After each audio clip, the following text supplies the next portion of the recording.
Hello and welcome to the Darby Creek Diaries. I am Gail Thompson and I am so excited to be with you on this Save the Crafty YouTuber hop.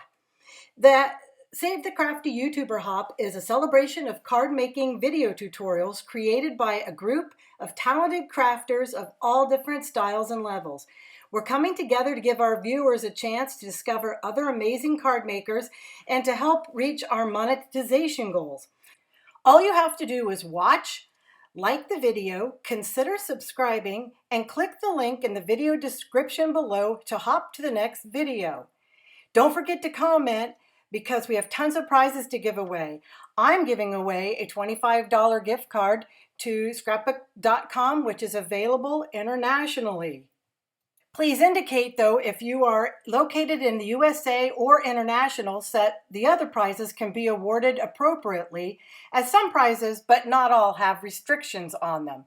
I'll let you know about what I'd like you to comment about in a second. Let's jump right into the projects for today. Since this is a hop, I'm going to keep it short and sweet, although most of my videos are that way. And if there's a section that you would like more explanation on, please feel free to comment and I will be happy to answer you. All the supplies will be listed in the description box below and over at my blog.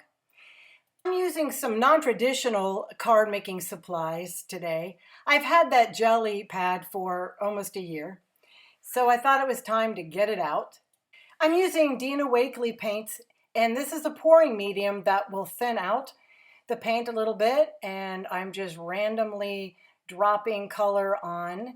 Now this is acrylic paint, and the other thing I wanted to tell you about the pouring medium is that when you add it with acrylic paint, the color of the paint doesn't change, which is pretty cool, I think. So here's a close-up. We're just going to mush this out. There's no technique to this whatsoever. I am wiping off on a paper next to me, which will give me some paint for later. Now I'm using watercolor paper and just laying it down on the paint and bringing it up to do some backgrounds. Now the watercolor paper, I think maybe made it a little lumpier. I don't know. We're going into the 110-pound Neenah. I also tried using Bristol and it all kind of worked the same. So right now we're just going to make a couple of backgrounds.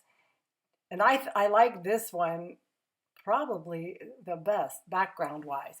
So I'm going to take that little bit of extra paint I had off to the side and put it on the gel block.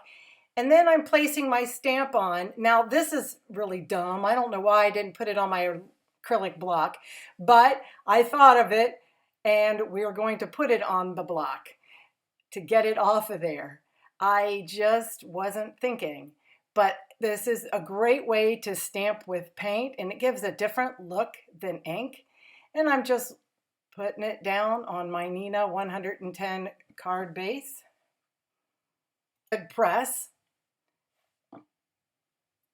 And then just gently lifting it up and there is a nice stamped print. Now we're going to do what is known as a mono print. I'm going to take the negative off of the gel press and just go ahead and give that a good run with the brayer, because this is going to be a very subtle technique for this. And then you gently pull it up and there is your mono print. Just a little different than what we usually have. Now I'm taking a little embossing tool and I'm actually debossing around the petals to give it a little raised effect.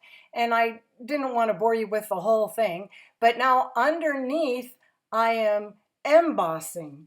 So the negative side is the side that you're pushing down. So this will pop up on the front and I'm just drawing around. You want to draw around that debossed part so that it'll pop better on the front.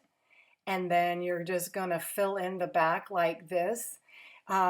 These embossing tools are cheap and you can find them about anywhere. Mine was in a kit for something a long time ago. So I just keep filling in those petals and I see how I punched on the center there and that raised it up and gave it, a little more life. And I just love the look. Actually, I love the back of it too. Uh, so I wasn't quite happy. I wanted to embellish a little more and make it pop. So I'm using Copic Opaque White ink. Now, something that I learned was the Copic Opaque White ink is actually water-based, and that will come into play later. And I'm just brushing lightly on the top of the petals just to give those raised spots a little bit of brightness. And I took my finger and kind of rubbed it too. Now here's where I discovered that the opaque white was actually water-based. When I took my Nuvo glitter brush pen and started to add some little bit of shimmer, and as you can see, the ink is moving around, which is fine in this instance, but it may not be fine in another instance. I think it actually was kind of a happy accident. It kind of helped me spread out the paint and smooth it out a little bit. So I went around to all of the petals. I think I went around a couple times just because I wanted it to have some kind of shimmer. I was keeping all of these cards monochrome, so I needed to come up with a way to make them a little shimmery and special. There is a good shot of the embossed and debossed Gerbera daisy. Now this is our monoprint, and this glaze, this micro glaze, comes from Ranger. It's meant for distress inks. It'll really pop distress inks on alcohol ink paper and make the colors really vibrant. Here it made it a little more vibrant, but it also sets the paint and makes it not waterproof or anything proof. And I'm going to show you that in a minute. I buffed off what was left. And I'm going to hop on to how I put these cards together. The circle card, I wanted it to be a little different. And in order for a circle card to come out looking like a circle, you need to make a hinge on the back. And I did, it looks like about a 1/2 inch hinge. And then that way, if you don't have to have a flat top on it.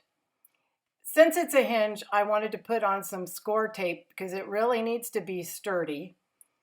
So I put a couple little layers of that on there. That makes it nice and strong. Now I'm just going to lay the other circle. Now I didn't have a die big enough because I'd used my biggest one on the flower that you'll see. So I have a circle cutter. However, you could use a bowl or a dish or plate or something and make a circle if you need to. Now remember, I'm showing you that I'm using the clear stamp there. Remember how I said that I used the micro glaze on this? Well, I went off to a wedding and I've had a lot going on and I forgot I'd done that. It takes me usually a week to do a video. Anyway, I'm putting down some clear plastic so I can position the stamp. I was just going to stamp right on this, and if you take that, if your stamp's dirty, you don't mess up your paper. I took my powder tool and I'm going along with Hero Arts Unicorn White, and I think, I'll stamp away here. Well, look what happens. The microglaze resisted it, and so fortunately though, it doesn't sink in, so you can wipe it right off and you'll never tell. And now that we've hit the technique highlights, I would like to go over our finished cards. This is the mono print with the microglaze. I just stamped the Have a Beautiful Day on some Gina K cardstock and white heat embossed it, added a couple of pearls, which I cannot remember where they came from. And I just think it's beautiful. It's just real subtle and it's just an unusual card. I think that may be my favorite. Well, I don't know. I think maybe this is my favorite. This is our embossed, debossed card.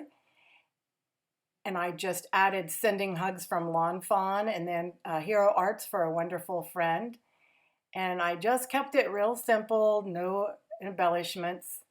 and just wanted that embossing, debossing to show off. And now I took a background and added the hibiscus frame from Simon Says Stamps and just layered that several times to make it stand out. I used a Birch Press Hugs die, and I added a little bit of glossy accents.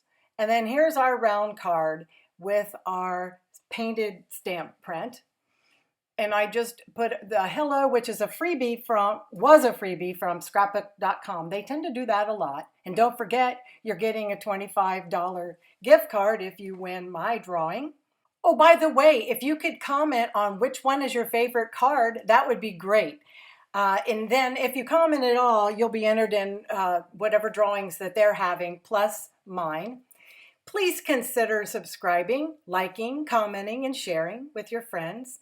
The winners will be drawn on June the 10th, 2019. I'm so glad you stopped by. I hope you enjoyed this, and don't forget to hop to the next person.